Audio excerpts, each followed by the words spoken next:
nyonso bozwami pona kolanda Mag FM esalaka biso plaisir ya koyeba ke bozalaka ebele na bandaku pona kolanda biso yango etindaka biso tosalela bino musala kitoko kaka ndenge tomesana.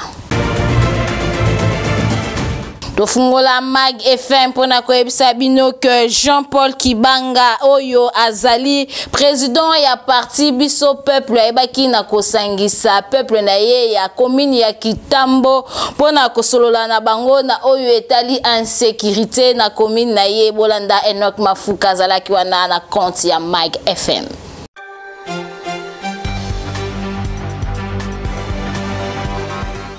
Eyinaki mabe na commune ya Kitambo bana ya Jamaïque pe ya ngambu ndambu ya Kanluka bazalaki na esengo makasi komona Président Jean-Paul Kibangala oyo akumbaka parti biso peuple ayaki wana kosolola na bango pona kolobelela na oyo etali insécurité na ville province ya Kinshasa mingi na commune ya Kitambo. Binomoko botala ambiance ndenge ezalaki ya kosakana te population bazalaki na esengo makasi ya komona Jean-Paul Kibangala koya kosolola na bango. Bozwa ambiance. Nalobaka chaque jour soki lelo topesi conscience na volonté na jeunesse kuluna banditisme kidnapping nyonso ekosila. Na maloba na ye ayebaki na kotalisa ndenge nini ya kose protéger pe ko éviter kotambola mingi na ba air tardif pe kozala toujours vigilant na mituka tope na ba moto tope na ba taxi soki batu bazali kobima. Pona kochali susu ambiance ya kosakana te boyebake activité oyo ezalaki bien organisée pona kosepelisa peuple tomonaki danse ezalaki théâtre nyonso wana population basepelaki makasi komona lolenge kani Jean-Paul Kibangala oyo akumbelaka parti biso peuple ayaki kosolola na bango oyo esali eloko. Fondation Bolingo na Fondation Océan bayebaki na kosala mobange na rencontre kuna na commune ya Kimbantseke epai wapi basololaki makambo ebele na oyo etali avancement ya population pe ya commune na bango bolanda reportage oyo.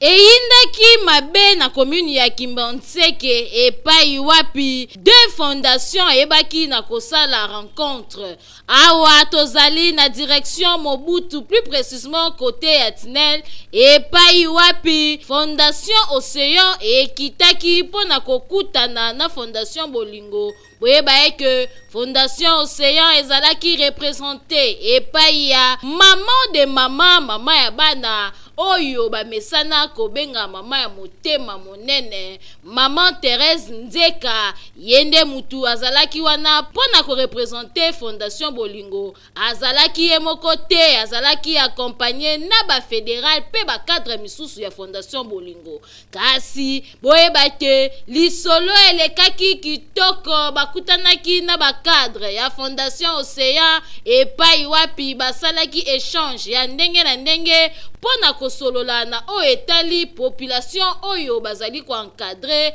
awa ko mapona mipe ezali koya ba stratégie nini bayebaki na kosolola pona ete population oyo bango bazali ko encadrer ba bénéficier na biloko ya malamu oyo bazali ko kanisela bango. Ngala za koloma beli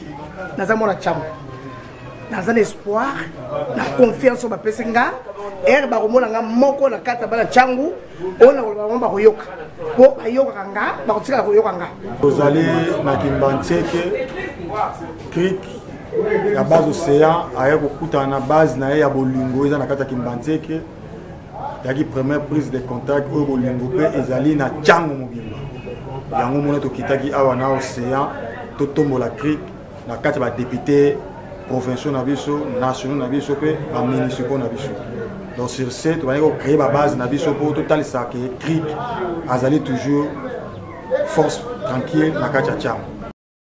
En tout cas, bomoni ndenge ambiance ezalaki au rendez-vous. Peuple basepelaki oyo bazalaki wana présent pour répondre na rendez-vous oyo bayoki béchange ya masolo ndenge solo la maki kitoko population basepeli balobi makanisi ya malamu oyo ekouta wapi soki na bakadre na bango te. En tout cas oyo esali eloko. Gouvernement congolais a yeli population quinoise courant prépayé, c'est-à-dire courant ya ba carte na ba commune mususu déjà ici et bandaki kasi Mag FM esali bino élément na oyo etali courant prépayé boyoka.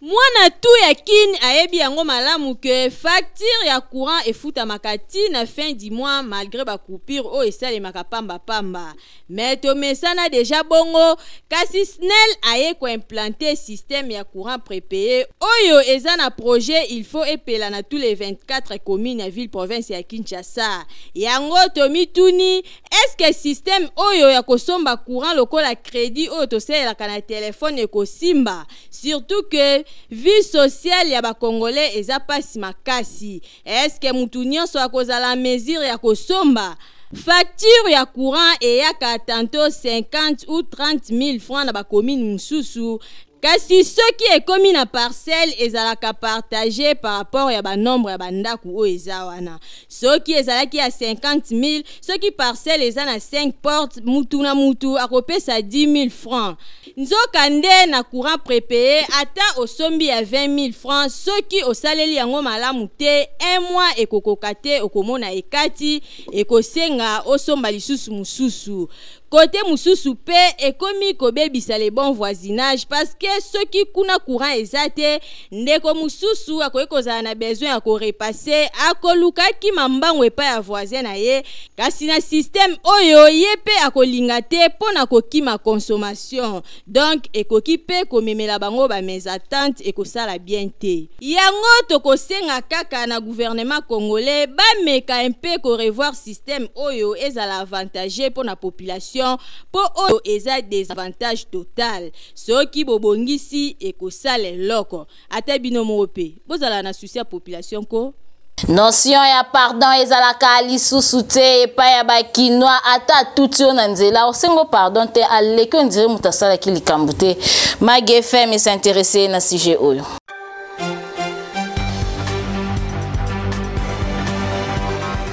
Musicien moko aloba pardon ezali kozongisa bondeko esika mbeba esalemaki relation elingaki kokatana pona pardon ezongi lisusu kasi lelo notion ya pardon ebunga na mitu ya batu okomona mutu asali mabe me pona kosenga pardon eza problème voire même na nzela ozotambola na yo osentir ke mutu atuti yo otali epe akangi elongi ya bandi kokende toyebi te soki ba problème eleka na mitu ya batu to nini ezala pe na bandaku okomona yaya to leki asali muninga mabe papa to mama me pona kosenga pardon azokoka te. Ingi batu baotambola na nzela baza makambo ebele na mutu talaka misale ezate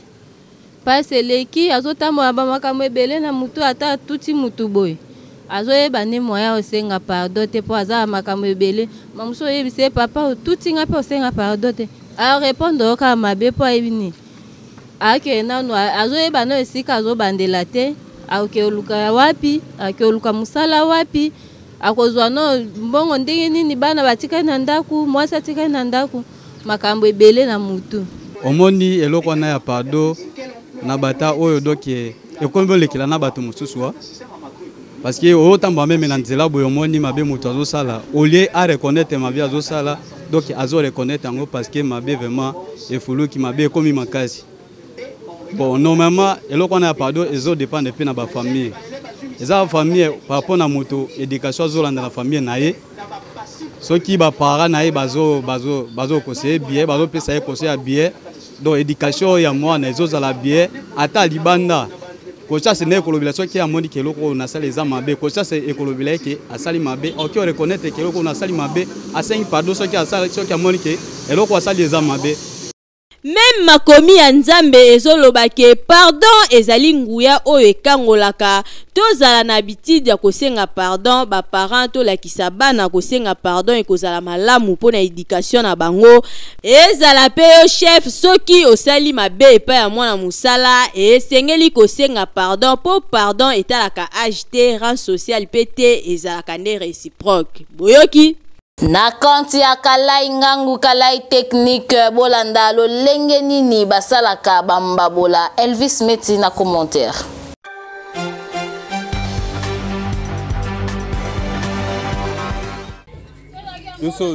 Tozwami na commune ya Kimbantseke, plus précisément na quartier Maviokele et Paiwapi Mag FM et kitipo na kolandela ndenge nini activité ndenge kaka toyebi kalai ngangu kalai technique na Kinshasa ekosila te awa toye kokuta ba jeune fille oyo ba préféra na bango kokende kotelema na boulevard te to pe kosala makambo susu ya mabe kasi bango bapona na bango koluka mbongo ndenge kaka bozali komona bondi melangai awande mbabola économique oyo bango babengaka yango argile et salemaka na impact na idéologie to bandana ko finana mabele pe kuma poto lokani balamba kwanga pesa batu basala ngo 200 francs basala babuliana to asali bona mabonde tatinda sa bongo après ça c'est comme makasi que tu na moi bando kauka so ni to comme kauki to so mitol après to ça c'est nino ça c'est tout cas boy biso nous va coopérer na 5000 francs mbabole économique ndenge kaka tomesana kobenga yango bondi melanga et salamaka na impact na idéologie c'est-à-dire processus monene kino bakende kobeta batol babalola argile pe ba fabriquer yango ekoma mbabola ndenge kaka bozali komona na bilili boyebaki elekaka na ba étape ebele avant et servir ba maman pe bateau nyonso ba préférant na bango kolama na makala lokola kaka courant snel père we koma mikakatano ndeko mwasi yeba ke mosala eza kaka kosala kindumba te kasi okoki pe komonte entreprise na yo kobanda na se kino nzambe atombola na mosala na kolanda exemple ya ba jeune fille oyo ba préférant na bango kosala pe koteka mbabola économique Kinshasa makambo boyende ezalaka nzela ya carrière ezali ya kobeba makasi Enoch Mafuka pour na reportage.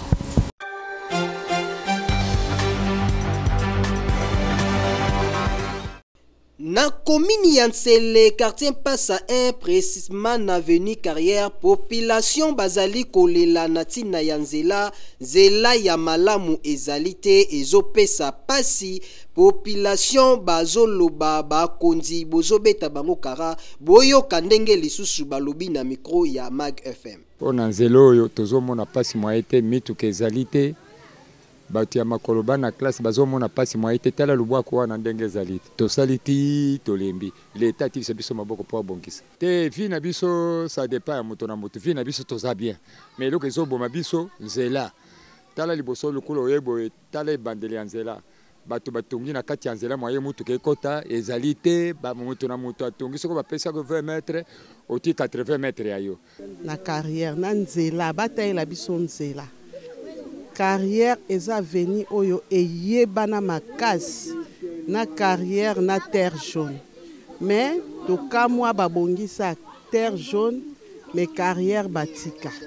et puis kotala ne bandeli kuna modèle batongela tosenga bakonzi ya mboka so bakoki kobongisela biso aveni na biso carrière et puis tosengi na gouvernement soka koyi kotinda belema koto pour la sécurité. Toza lokola toza na Kinshasa te. Ya biso nzelo ezaka ya nzelo boye minda ezate butu bakuluna bazobu mabiso toza lokola toza na Kinshasa te. Nzelo ezaka ya kobeba boye ezaka ya nzelo nzelo nyonso ekatani. Bakonzi oyo batalaka mosala ya botongi nzela esengeli botonga pona population ya Nsele basepela bakontinue tango nyonso kosalela nzela na bango po yango wana nde ememaka pe lisusu moko ya source ya développement na kati na mboka. Soki okomi na re mabaya, plus précisément na avenue Victoire, oko constate mo bange na fulu etondi wana et puis akokamwa place yango on dirait komi nango siège ya bato maboma kuna na commune ya Kalamu Hollande.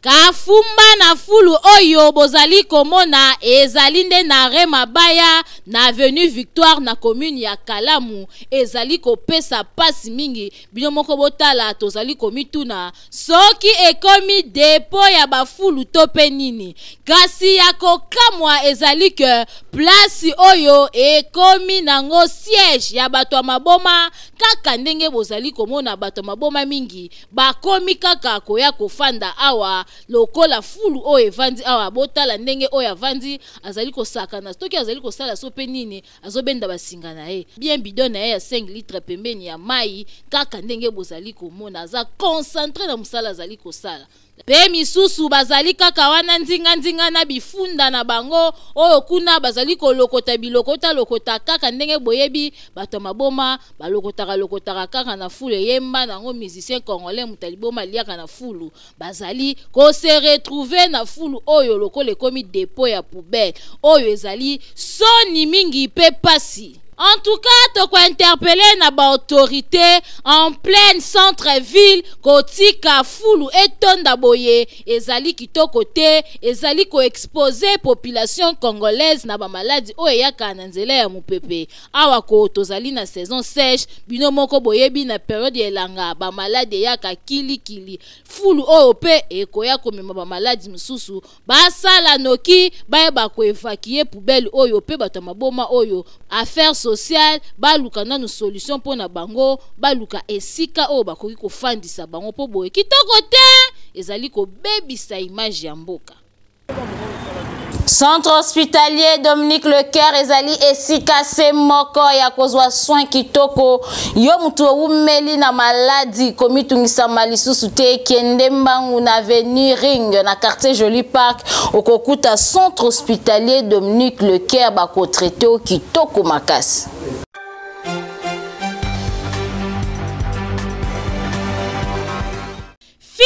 Fini makambu ya kokende ko se faire soigner na ba centre ya simandaku oyo ezali koboma ba congolais mingi po mobange na hôpital oyo ezali na ba norme sengeli yangoyo. Centre hospitalier Dominique Lecoeur eye kosunga peuple congolais azwa soin ya malonga na ndenge esengeli mwana Congo. Centre hospitalier Dominique Lecoeur okokuta awa ba pareil ya malonga ya médecine moderne ya solo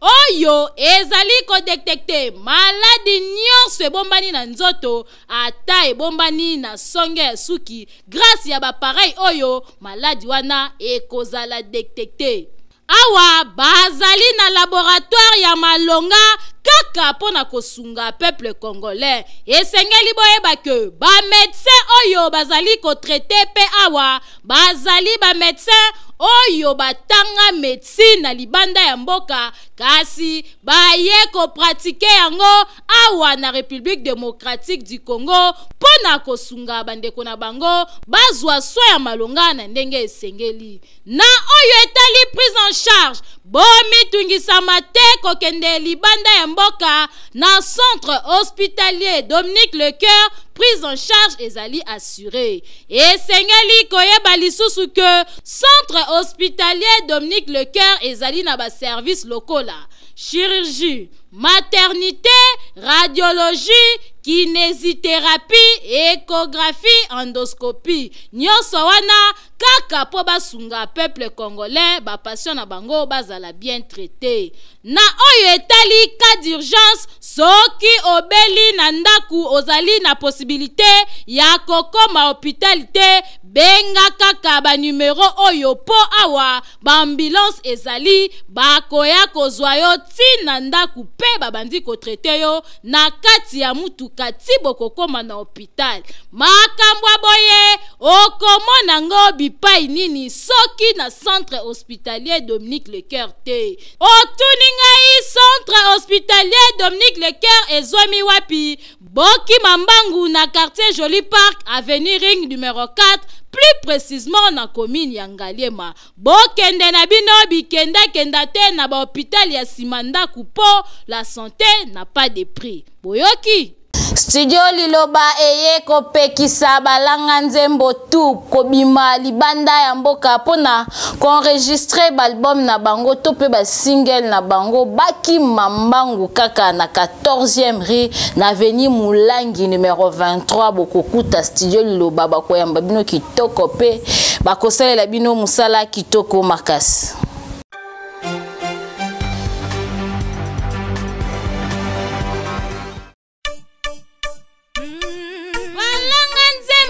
Bakolo kunga solution pona bino eye yo mutu ozali na besoin ya kobimisa album single maxi single kimambangu na Studio Liloba na 14e rue po kuna okokuta biloko ya mopaki c'est-à-dire appareil ya kanda. Studio Liloba ezali na qualité ya kosakana te ebongo ba guitare ebongo ba micro okokutango esika mosusu te kaka na Studio Liloba.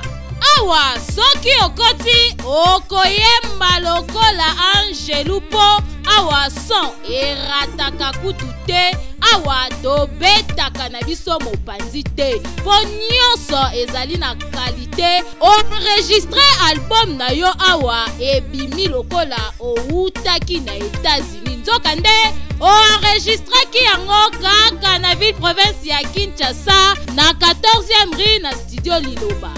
Awa ozali na tante ya kokende kosala mastering libanda po nyonso ezobeta mata na Studio Liloba.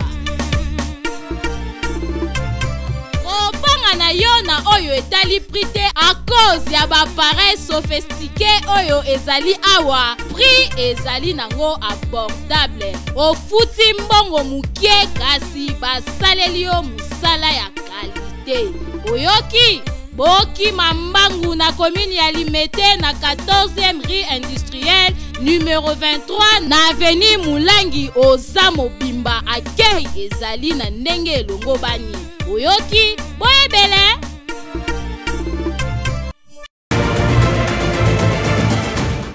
Tokomi na suka ya Mag FM soki bosepelaki na édition ya mokolo ya lelo bopesa merci mingi na équipe technique pe rédactionnelle oyo bazalaki wana pona kosala musala kitoko na sima caméra tozalaki na Samuel Ilunga yende mutu abendi biso bilili kitoko makasi montage ekumbamaki epai ya Peta Francis kasitika topesa bambote epai ya Senghor Nginama Mau oyo azali secrétaire ya église Peniel Maranatha Mobala Mwindu Mobala Lolendo le métier noir mbote na yo bipai ozwami papa Senghor Ngina Mau tokomi na suka kasi jamais tokabwana sans que koloba maloba ya motuya oyo papa na biso ayebisaka biso toujours.